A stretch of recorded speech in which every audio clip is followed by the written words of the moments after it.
Hey, entrepreneurs, are you trying to make bigger profits in your small business? Like most of us entrepreneurs, increasing your profitability is probably always on your mind. And you may be looking for ways to increase your revenue while growing your company. Well, you found the podcast that can share ideas to help you do just that. I'm Marcia. I'm a business growth strategist. I've helped tons of small business owners to establish and implement a tangible plan that guarantees increased profitability, guide your growth, and plans for your future exit. Building a highly profitable and sale-ready business creates a win-win scenario. That's more money now and a windfall when it's time to let go. And I want to share strategies that I've learned with you on today's Profit with a Plan podcast. But before we get started, I have some exciting news for you. I just released my second book called The Profit Accelerator, and I'm looking for a few industry leaders and business owners to interview about how my book's 12 strategies would impact your industry. Please go download my book and let me know if you'd like to be interviewed. It's only available for free for the next few weeks while I'm interviewing business owners. I am confident that these strategies can help any business increase their revenue, profit, and the value of their company without having to pay for additional advertising or marketing. Go pick up your copy at trajectoryprofits.com/book-download. All right, I'm real excited to have my guest on today, and I think you guys will be amazed at this. So Scott Rahn is the founding partner of RMO LLP. It's a national probate litigation law firm focused on representing beneficiaries, heirs, executors, and trustees in contested trust. That means they're fighting, guys. Estates, probates, and litigation matters. Families and fiduciaries in contested conservatorships and guardianships. So what that means, just for all those folks that aren't into big words, is when you're fighting over your parents' estate, he's the one that's going to help you, right? So he's a frequent contributor to news media such as BBC. Scott has been named to the Chambers and Partners 2022 High Net Worth Guide and to the Best Lawyers in America list by Best Lawyers. He has also been recognized as a top litigator by the Los Angeles Business Journal and, my favorite, a visionary by Los Angeles Times. Scott, I'm so excited to have you on Profit with a Plan podcast. Welcome. I'm excited to be here, Marcia. Thank you for having me. Absolutely. So interesting enough, we had this great conversation about running your business, right? And having this fantastic culture that moves the boulder up the hill and putting together a team-led company. And you have done some amazing stuff in your organization. And so I invited you on the show to talk about this. So how in the world and why in the world did you decide to grow a big law firm? The goal when we started out wasn't to grow a big law firm. My partner, Sean, and I both had grown up at a regional firm together 20 plus years ago. And we went to big law after that firm and spent the majority of our careers at national, international law firms, some of the most well-respected firms in the country, if not the world. And we both decided to launch out and venture out into something smaller because we thought we could build a better mousetrap. And just taking control of our futures would give us an opportunity to handle clients and care for them the way that we care for people. And over the course of the past decade, what we came to find was that there was a real need in the market for not only the services we provide, but the way that we provide them. And as we've traversed the country and frankly, the globe, what we've come to find is that what we're told anyway by the markets that we jumped into is that if our business, if our firm was there, that people would want to use us because of the way that we take care of people. And that's what we found to date. So we're continuing to try to be where we can help people, assuming that we can find good people who do things the way that we do them. I love that. Every business needs to consider how they're going to grow their company and how you build the mousetrap. And we, most of us, I'm sure, remember the game where you're putting it all together. But that's really important when building any business, is that you have the right foundation and culture and reasons that you're doing them. And I love the ideas that you've put together. So tell me some of the values that you found important when building your company. Sure, the values are the cornerstone and the foundation of everything that we do. And we sat down as a leadership team and formulated 4 core values that are the cornerstone of the company. And the first is lead with empathy.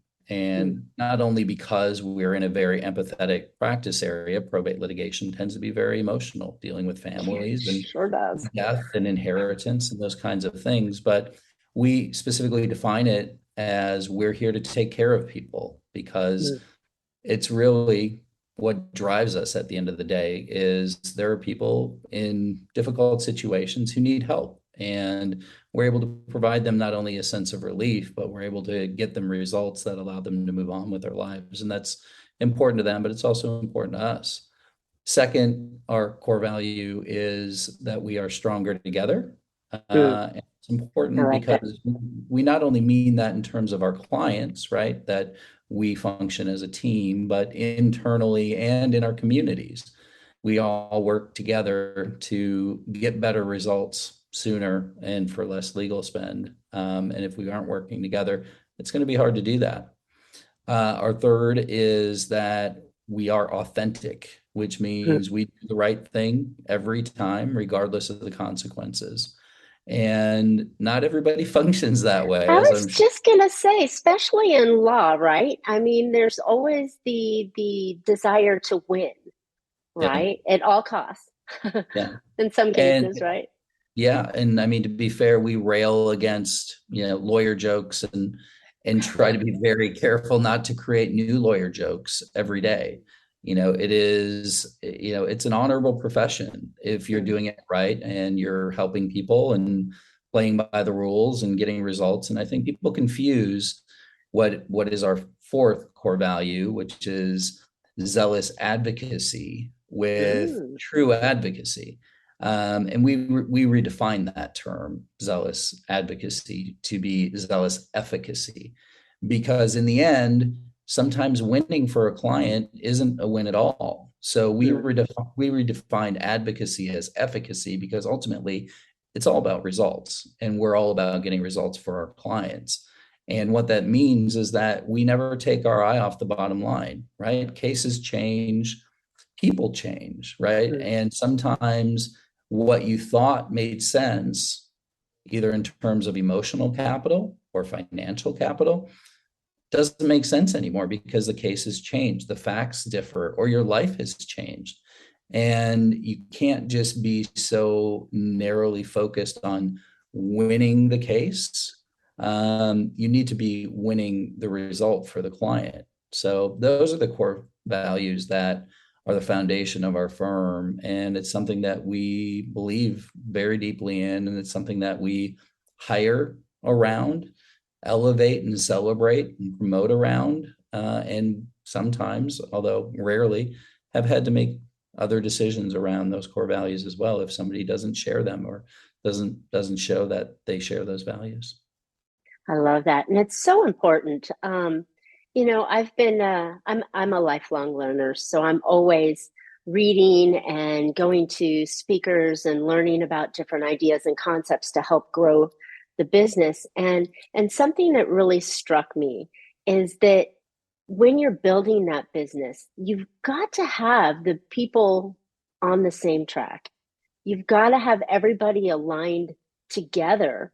Because it's probably worse than a marriage, right? Because you're with these people more than you're with your spouse and family.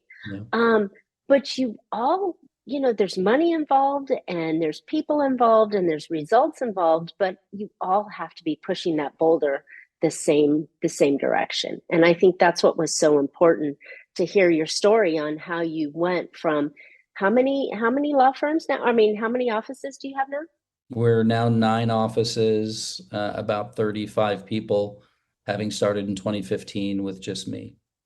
Yeah, that's an incredible growth trajectory to go from that many in that short of a time and to be so good at it, right? To find the right people.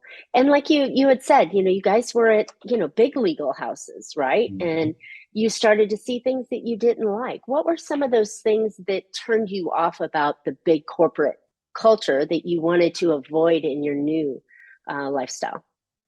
Well, I think like many businesses, they become too large to remain personal. Mm, And people forget that we are all people and lose sight of the human reasons why we do things. I don't want to besmirch any of, our former employers because I think we both had good but we're experiences not dropping names here, so we're okay. with a fair number of people who were wonderful, and I think we both had great experiences at those firms. But as you tend to run into people who don't necessarily do things the way that they should probably be done. Mm, And I've seen instances, and this is probably fodder for many of those attorney jokes, who are taking advantage of their clients and strung cases out and, created, billing situations where it was entirely unnecessary, either mm, because the lawyer didn't really understand the case or didn't know the facts or didn't understand what the client's real goals were. And that's why we really take a goal-oriented approach to our firm and really learn and understand what our clients are really after. And sometimes they don't even realize what their goal is, but I guarantee you that nobody wants to be embroiled in litigation. of course And not. what people really want, especially in this space, is to be able to move on with their lives, Mm. right? So they want a good result, they want a fair result, I was something. just going to say, Yeah, fair is in the eye of the beholder, but fair can be compromised and yes, work together to find something that's equally fair to others at the same time. that's exactly right. Yeah. Wow, interesting. So when we talk about building a business, and you built it from, 2005, you said up, or 2015, sorry, up Yeah. to 2022. That's only 7 years, and adding that many people onto the group. What was your message, right? When you're trying to recruit people, you've got to. It's your marketing, right? You're bringing your brand out. How did you invite people into your space? Well, Employees. I think one of the big taglines, if you will, is that RMO is a safe place.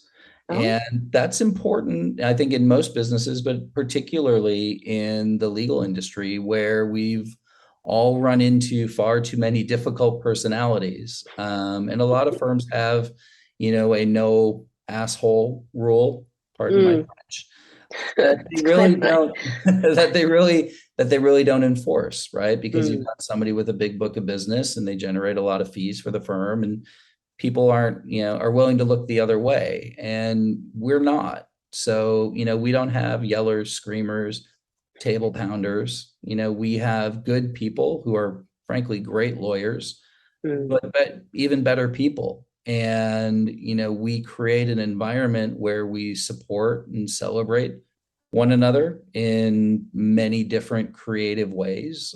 We have one of the things we do is called RMO Innovates, or RMOI, where hmm people submit different ideas on how to make our processes better, how to make things simply move more efficiently, more cost effectively, allow us to get better results for our clients sooner for less legal spend. And we reward those people, and we have those ideas go up quarterly to see who's got the best idea, and we further celebrate those people and award them and call them out and give them recognition. And just on the daily and celebrating small victories, we have a weekly call that it's a Zoom that we do every Tuesday. It started off as a 2 o'clock Tuesday Zoom. We now call it the 2T because we no longer have just one time zone. But on the 2T, on the weekly, we try to we do RMO wins, which we started doing several years ago to, again, celebrate the good work that we're doing out in the community, whether it's volunteering for a charity, raising money for a charity, if you just want a case, if you just want a motion, if you just settle the case for a client or help the client in another way. It's just really things that we do, small things that really kind of advance the ball for people. One of the other programs we do is RMO Cares, where we essentially just send out little gifts throughout the year to all of our team members, just to tell them, hey, we're thinking about you. Appreciation, huh? Yeah, and we really appreciate what you're doing, right? We appreciate that you're here, right? Slugging away with us in the salt mines, if you will. I love that. I Yeah. love that. Those kind of little touches, the get together, let's high five, because you're spread out over the country, right? Yeah. You're not all in the Orange County and LA area. Right. But having that connection to a team and Exactly. to bring them in and say, well done, what can we help you with? What's the challenges, those kind of things, and then to recognize and do that. As a woman, we all like flowers just because, well, most of us do. Yeah. Like, a flower just because, not, the anniversary date. And those little gifts that you give out to your employees are probably mean more than anything, because it was a just because. Mm-hmm. Yeah, it's just because we're happy you're here, right? Right. We're thankful, we're grateful, because we can't do any of the good stuff that we do for our clients every day. We can't do it without our team. So, any of the accolades we get, and you ran through some of them at the beginning, they always make me blush, but they always really make me tip my hat to my team, because, the accolades that we get, as the leaders, the people out in the market, they're really, they're all earned on the backs of our teammates. And so we're really grateful, from, our file clerks to our receptionists and our intake team and our paralegals and lawyers and everybody else, the administrative staff, everybody pulls and they all row hard in this direction, which allows us to do all the great things that we do. And I think that's a really important point, because no successful business, I don't think there is a successful business where there's just one person. I mean, truly successful, right? Because there's only 24 hours in the day. You've got to sleep. You're juggling with hats. You must have a team to help you achieve the goals that you want to achieve as a company. And Absolutely. I love the way that you really recognize that they are necessary. And they're an important part of everything that you do. Even if you're up front, if you're the face of the company, it's all the people behind you that are doing, helping you look great.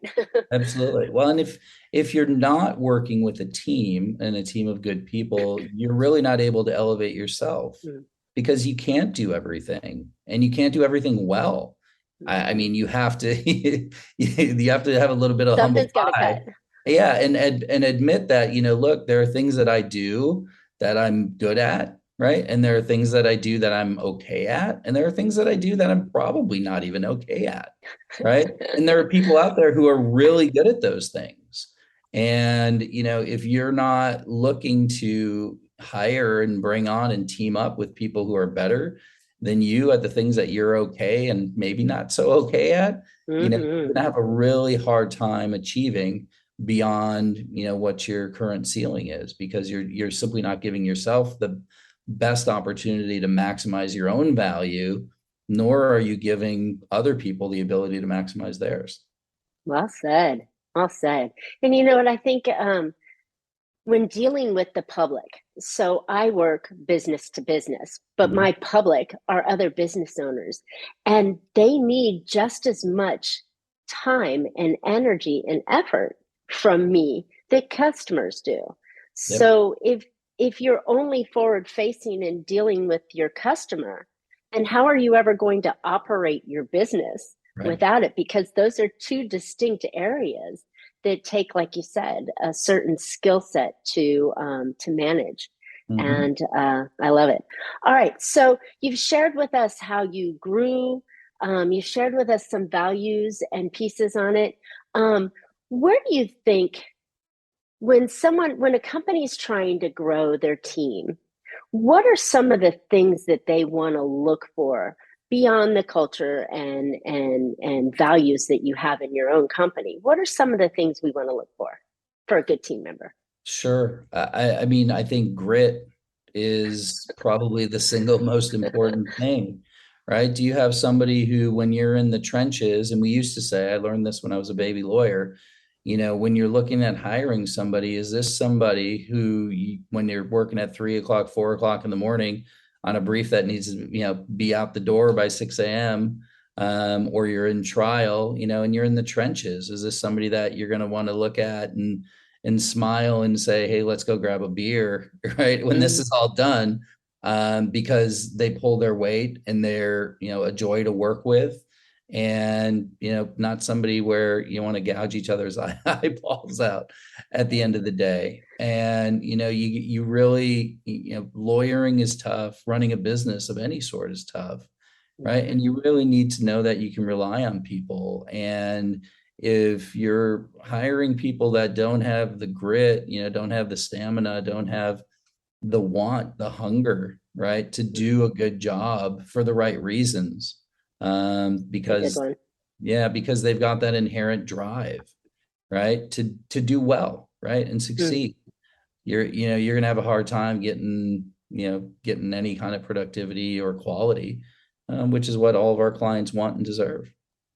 And I think in these small business arenas that you're still considered a small business at your size, and so on the clients that I work with in this area, you need someone that will go beyond, right? Who's not looking Mhm. for the paycheck, but looking to achieve the goal and help you achieve the goal, uh, the collective goal of the company. And I Correct. think that's really important too, because not very many people are going to be sitting there working on a brief at 3 in the morning, thinking, oh, this is triple time now, right? Right. Thinking about what they're going to get paid rather than achieving the goal. And I think that's a hard characteristic to actually see until you start working with them, because they Mhm. can put on the front when they're doing the interview and tell you how good, and they'll work hard, but I don't think you see that until you actually, like you said, get into the trenches with them. Yeah, it can be very difficult to interview for. Yeah. But if you're, I think if when you go through your interview process, if you make it more of a human endeavor, I think people tell you who they are, right? And I Mm. think I was talking with someone yesterday who, commented that they're a lawyer, and they said, I always have to remind myself to stop being a lawyer. Just be a person, right? Because Right. that's really where people feel comfortable. They let their guard down, right? They're not Hmm.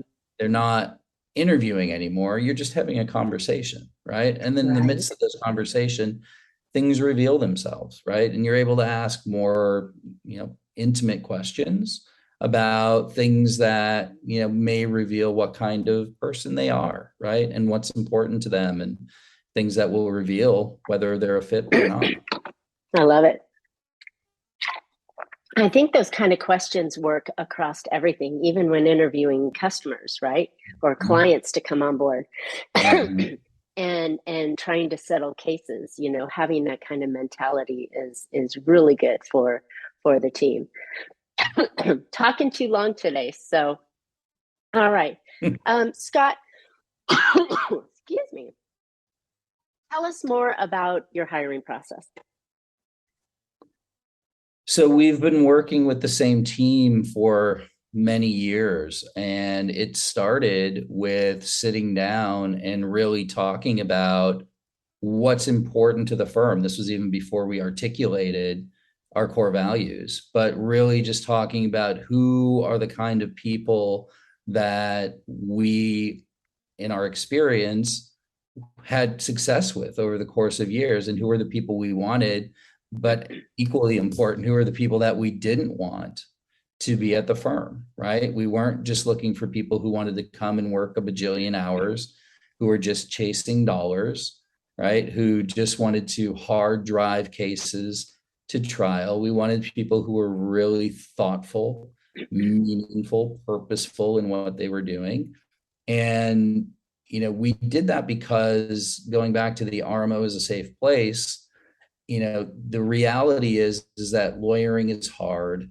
And there's a lot of difficult people you have to deal with, whether it's, judges who make decisions your clients don't agree with, opposing counsel who can be extraordinarily difficult, clients who have unrealistic demands, and the balance of it, and really finding people who ensure that RMO remains a safe place. And by that, I mean, you don't have those yeller screamers, table pounders. When you say like, hey, I need some help with this, people are ready to jump in arm with you and really believe in the concept of team and really believe in making sure that everybody here feels safe and protected Do you and ever appreciated. do you ever do any kind of personality testing on your members or your prospects coming in? I mean, you got to have We certain do, and bases. we have, yeah, and we've done them as part of different retreats, just so we can all learn, some of our different idiosyncrasies. And I Mhm. have to say, every time, and I've done a bunch of them myself, I think they're fascinating. I mean, I love psychology. It's probably one of the reasons why I love this practice area, because there are so many feelings and emotions and different issues that come in psychology that comes into it, and those personality tests are eerily accurate, I will say, based on the ones that I've taken and the results. But you can always learn something from them, about yourself, about your teammates, and how you can work better together, in respecting what our natural leanings are. I love that. And it is so important because you're spending so much time together to Mhm. find ways to understand yourself as well as understand the people that are working there so you can have a good environment on that.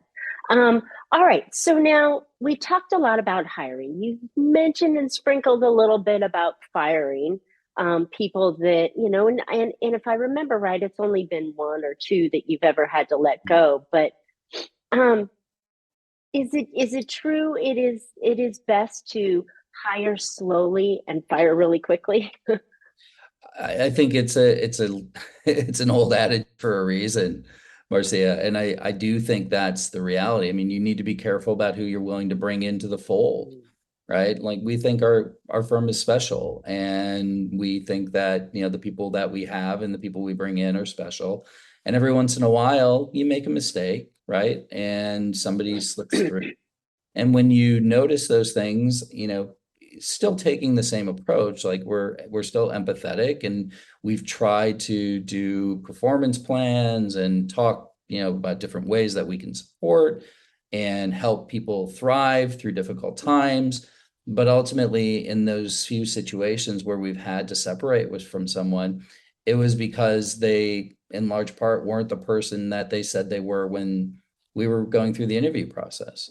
Yeah, It turns out different that pace. yeah, exactly. And so, it's really difficult because it's disruptive to your organization, right? Yeah. It puts a huge burden on different team members to have to pick up, that slack. And, nobody likes to have to deal with those issues. Well, I But think the it is, emotional factor too, if they're causing trouble or they're not happy, then it bleeds through everything else, right? absolutely. And I think what you find, and we've certainly found this in certain situations, is that it's addition by attrition, right? Removing people from your team that don't belong on the team, it actually increases team productivity, because people aren't worried, wondering whether this person's going to do what they said they were going to do, right? They're not concerned whether the person's going to do the work well or right, or whether they're going to have to clean it up later. Or blow up at them or something, Yeah, yelling and or screaming. whether that's going to blow up on them later. And then they're going to have to clean up the mess then. So, we found that in the instances where we've had to separate ourselves from some folks, that it's really been a net plus, even with the lack of energy and effort. Scott, you've talked a lot about the fact that, in your practice and law, but all of these stories and values and things that you've been sharing with us is valid across any business, whether you're a manufacturing firm or a plumbing firm or, a CPA firm or attorney. These are still Absolutely. really important factors when building a team so that you can succeed and you can get all those accolades and grow your company and who knows, maybe even sell it someday. But I think Yeah. that these are really important factors. And I'm so happy you've been here to share these things with us and give us some insight into, someone who's actually, I think you're putting a different face on attorneys for a lot of people because you're so calm. You have the nice sing-song voice, you're very understanding and you're talking about how can I do good and be a good fiduciary for my clients, which I mean, come on. A lot of people, a lot of business owners tend to fear attorneys because there's always a clock ticking Yep. and very expensive rate. And you're offsetting that here with us today by being this amazing, calm person that's talking about doing right by the client. Thank you. I appreciate you saying that. It means a lot. It's who we are. It's what we do. It's how we do things. Life is short. You only get to go around once, and the only person you have to be able to look at yourself in the mirror is you, right? And we all sleep really well at night, knowing that we're always trying our best to do what's best for our clients. I think that's a fantastic characteristic to have in any business. When you do right by your customers and the people around you, only good comes. It's karma, right? You do well and it comes back in tenfold, unexpectedly and not necessary, but it does reward you for doing well and being good. So I'm so glad to have had you on the show. So Scott, where can listeners find out more about you and RMO? Our website's probably the best place to start. It's rmolawyers.com, just like it sounds. Come take a look. We've got a bunch of content if you're dealing with any of these issues. And we talk through a lot of these issues, through our website and through our videos. So happy to have you guys come check us out. Amazing. I just went through a lot of no litigation, thank goodness, but the loss of my mom. So, estate planning is essential for everybody, including businesses. Listeners, you need to have an estate plan for your business as well. It's not just for your personal assets. So get educated on it. Go visit Scott's site, learn a little bit more about him, and you might even here's the hot poker. You might even see a book coming out from him in the future. I've been teasing him about writing a book, so that would be fantastic. But thank you, Scott. We appreciate it. Thank you. All right, listeners. I hope you have found an idea or two to put into your business that would help you become more profitable. I think creating that culture and that comfortable, safe environment for you to work, your employees to work, and for you to serve your customers in a better manner. All right, now more than ever, it's so important to focus on growing your business and its revenue. Don't forget, I'm looking for some industry leaders and business owners to interview about my book's 12 strategies and how it would impact your specific industry. Please go ahead and download my book and let me know if you'd like to be interviewed. It is available for free for only the next few weeks while I'm interviewing industry leaders. These strategies really can help any business increase their revenue, profit, and value of their company without paying for additional marketing or advertising. Go pick up your copy at trajectoryprofits.com/book-download. Scott and I would love to hear your questions and ideas about how you're setting up your culture inside your company to make sure that everybody survives and thrives happily together. Comment today. Tell us what you're doing. Give us some ideas and we'll follow back. And while you're at it, don't forget to subscribe so you can catch future shows. And as always, you can catch Profit with a Plan on any of your favorite podcast players. We're looking forward to more great profitable information on next week's show. So until then, make your plans and profit with them. Thanks so much, Scott. Thanks for having me.